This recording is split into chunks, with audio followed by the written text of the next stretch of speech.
Біз болашақтың шаһарында жүрміз деп елестетіп көрініші. Бірақ болашақ келіп қалған деп айтсақ та болады. 20 жыл бұрын ғана бүгінгі қолда бар технологиялар ертегідей көрінетін еді. Бейне қоңыраумен жер шарының кез келген бұрышына хабарласып, Google планетаның көмегімен әлем астаналарын шарлап немесе бірнеше минутта пәтер дизайнын жасай аламыз. Бұны біз қалыпты жағдай деп санаймыз. Ақпараттық технологиялар біздің өмірімізге тереңдеп еніп кеткен. Тауарлар мен қызметтер төлемінен бастап, гидроэлектростанцияларды, емханаларды, банк операцияларын басқару және тағы көптеген салаларды заманауи технологиясыз елестету қиын.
Осы фильмде біз күнде жұмысқа бара жатқанда, немесе паркте қыдырғанда кездестіретін қарапайым отандастарымыз туралы айтпақшымыз. Алайда, оларды бізден бір жағдай ерекше етеді. Олар 24/7 режимінде қазақстандықтардың ақпараттық қауіпсіздігін қамтамасыз етеді. Қазақстан Республикасының мемлекеттік техникалық қызметі. Государственная техническая служба была создана в апреле 2008 года как РГП Центр технического сопровождения и анализа в области телекоммуникаций, агентство по информатизации и связи. Позднее она была реорганизована в РГП Государственная техническая служба. На сегодняшний день ГТС является технологическим ядром киберщита Казахстана. Киберщит в целом, в принципе, практически выстроен у нас в стране. Это эшелонированная система безопасности, не только государственной информационной системы, вообще информационного пространства Республики Казахстан. Учитывая то, что информационные технологии сейчас бурно развиваются, ГТС уделяет внимание разработке собственных систем безопасности. Вот. В частности, можно сказать, скан КИЗ, разработанный нашими сотрудниками, на сегодняшний день успешно используется, и он позволяет в течение 9 часов просканировать весь казахстанский сегмент сети интернет, где находится более 150 тысяч доменных имен. И вот, найдя эти уязвимости, мы сразу же информируем владельцев этих ресурсов для того, чтобы они закрыли те или иные уязвимости. При необходимости ГТС оказывает содействие в их закрытии. Эта работа на самом деле такая кропотливая, планомерная, и она бесконечная. То есть фактически эту работу никогда нельзя будет завершить, потому что любой рост, любое развитие связаны с совершенствованием, а любое совершенствование, оно в себе таит как какие-то положительные моменты, так и имеет какие-то в себе угрозы. Вот именно вот эти угрозы должны выявить государственная техническая служба и дать рекомендации, как их устранить, а в будущем даже мы видим, она должна занимать более активную роль и предотвращать эти угрозы.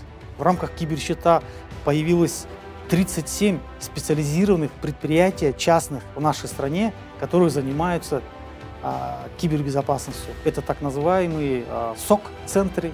Соответственно, это как раз позволяет нам планомерно развивать и, скажем, такая конкуренция и частного сектора, и государственного. Казахстан становится все больше и больше лакомым таким кусочком для хакеров. То есть это связано с тем, что идет такое бурное развитие страны, да, то есть у населения там появляется все больше и больше денег, у нас есть цифровизация. То есть чем больше цифровизация, тем, естественно, там можно больше вытащить, если это все взломаешь, да. То есть это знаете, вот как есть там взломщики сейфов, да, и есть разработчики, и все время есть вот эта борьба, и, к сожалению, вот эти взломщиков сейфов, они идут на шаг впереди. И если говорить здесь про роль ГТС, то есть он является таким НКЦИБом, Национальным координационным центром информационной безопасности. То есть он, я бы сказал, таким, наверное, является ядром, да, то есть где вот остальные компании по кибербезопасности, они сообщают ему об инцидентах. И хорошо, что вот есть в стране там организация, которая там, является таким связующим звеном между бизнесом и которая там, может все это там, помочь организовать. Қарыштап дамыған технологиялық процесстермен қатар арам ниетті бұзғыш күштер де қалысар емес. Олар адамзатқа небір қауіп төндіруі мүмкін. Ең қарапайымы сіз туралы жеке ақпаратты ұрлауы мүмкін. Сол себепті ақпараттық қауіпсіздік түсінігі күннің жарығы, су мен ауадай қажеттілікке айналуда. Кибергигиена талаптарын сақтамасақ, біздің өміріміз өзгенің қолында ойыншық болуы мүмкін.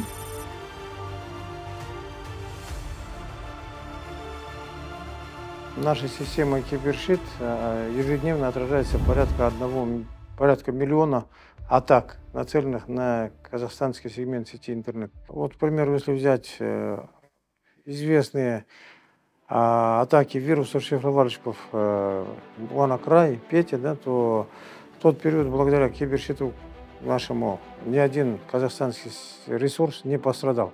Они все были отражены. Помимо этого, я могу, если пример могу привести, были атакованы ряд сайтов, средств массовой информации, которые пострадали в результате DDoS-атак. Да? Но после обращения к нам эти атаки были отражены.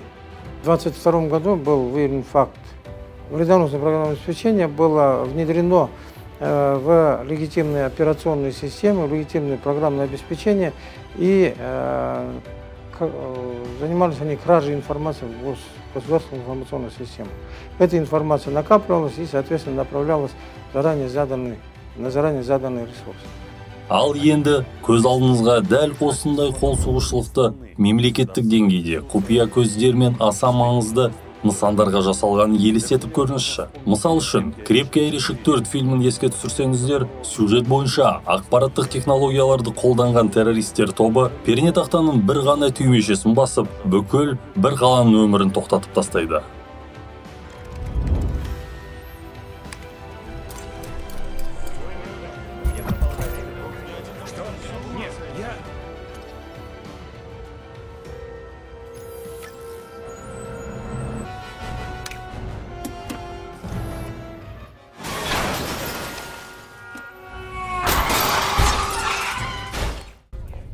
Внимание! У железнодорожников только что упал сервер.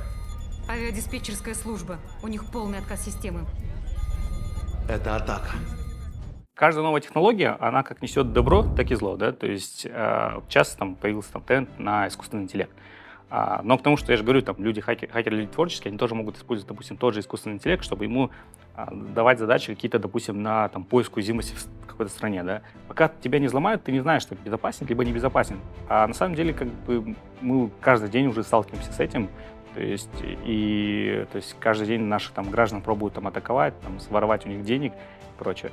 Казахстан становится таким, наверное, я бы сказал, хабом в области кибербезопасности, что мы сейчас свою экспертизу, мы ее расширяем не только на Казахстан, мы ее расширяем на весь регион. То есть нельзя строить безопасность только в своей стране, нужно строить ее во всем регионе.